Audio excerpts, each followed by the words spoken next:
Mahukali 47. Mahukali 47. Ayamai kenelma arikame. Amna wanawi panoi moran.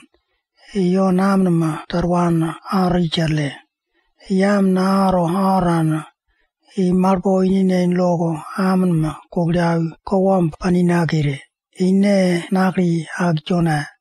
Inine namom kwanaya. Mahukali 47. Mahukali 47.